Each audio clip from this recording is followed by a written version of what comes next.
We're going to start with a mystery. It's about a single phone call that ended with just one word, and then absolute silence.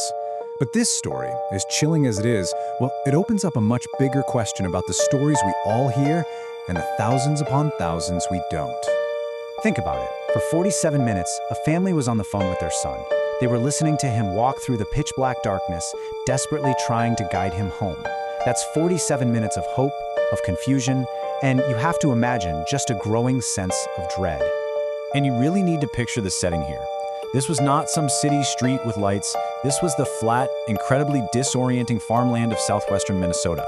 The young man, 19-year-old Brandon Swanson, had run his car into a ditch. So he's lost, he's walking through fields, talking to his parents on the phone, just trying to find his way back. This all went down in the early morning hours of May 14th, 2008. And that's the moment when a pretty routine call for help turned into a mystery that has stumped investigators for more than a decade now. And then, right at that 47-minute mark, this. It wasn't a scream, it wasn't a cry for help. It was just one quiet, final word from Brandon Swanson. Oh. And then the line went completely dead. He was never seen or heard from again. That single word just hangs in the air, doesn't it? But as we think about the mystery of what could have happened to Brandon, it forces a different kind of question altogether. Why do we even know his story? It had that chilling hook, that captured our imagination. But what really decides which stories get all of our attention? And let's be clear, Brandon's story did get attention. A lot of it. The search was massive. We're talking hundreds of volunteers, multiple law enforcement agencies. His family's incredible advocacy even led to the passage of Brandon's Law, which completely changed how missing adult cases are handled in Minnesota. His story was definitely heard. But here's the thing. For every single Brandon Swanson whose story gets told and whose legacy actually leads to change, there are countless others who just vanish into silence. So why? Why does one person's disappearance become this huge national story while another's barely even makes the local news? To really get it, we need to look at the pattern behind that silence.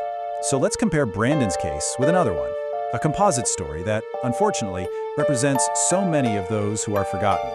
So I want you to meet Marisol Vega.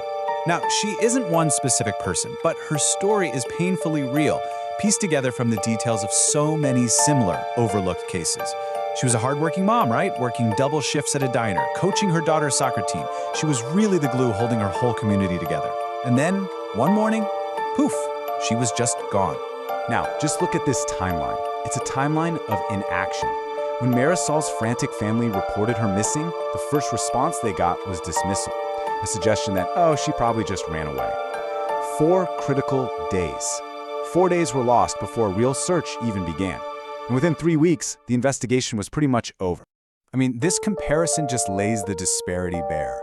In the very same state, look at this difference. For Marisol, a working-class Latina mother, 1 detective was assigned, and the case went cold in 3 weeks.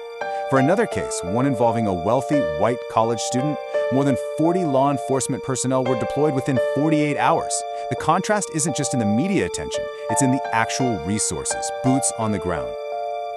This phenomenon actually has a name. The late great journalist Gwen Iffel called it missing white woman syndrome. It's a term that describes this exact pattern, the media and the public's intense fascination with a very specific type of victim, while countless others from marginalized communities are just completely overlooked. Okay, so we've talked about the stories, now let's look at the hard data. Because this isn't just about a feeling or a few anecdotes. The numbers tell a story of systemic silence, and honestly, they're staggering. First, let's just try to wrap our heads around the scale of this. Nearly 600,000 people are reported missing in the US every single year. To put that in perspective, that is like the entire population of a city like Atlanta, just vanishing in 12 months. The scope of this crisis is just immense. And now, look at this breakdown. It's really something.